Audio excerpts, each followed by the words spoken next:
রান্না করব দই কাতলা। তার জন্য এখানে বড় বড় 4 পিস কাতলা মাছ আমি আগে থেকে নুন হলুদ আর তেল মাখিয়ে রেখেছি। গরম বসে দিয়েছি, তেল দিয়ে দেবো। এটা গরম হয়ে গেছে, মাছগুলো ভেজে নেবো।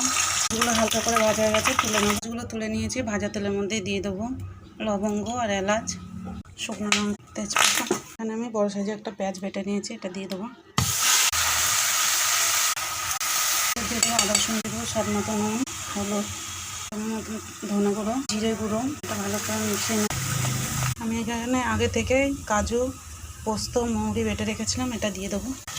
মশলাটা কষানো হয়ে গেছে, 100 গ্রাম টক দই দিয়ে মশলাটা ভালোভাবে কষানো হয়ে গেছে। পরিমাণ মতন জল দিয়ে ভেজে রাখা মাছগুলো দিয়ে এটা চাপা দিয়ে দেবো। তৈরি হয়ে গেছে, দিয়ে দেবো কিছু কাঁচা লঙ্কা, কিছু ধনেপাতা দিয়ে উপর থেকে নামিয়ে নেবো। এটা তৈরি হয়ে গেছে আমার দই কাতলা। আপনারা চাইলে বানিয়ে খেয়ে দেখবেন। ভালো লাগলে লাইক করেন, শেয়ার করেন, কমেন্টে জানাবেন আর সাবস্ক্রাইব করে পাশে থাকবেন। আজ এই পর্যন্ত, আবার ফিরে আসবেন এরকম ভিডিও নিয়ে। টাটা।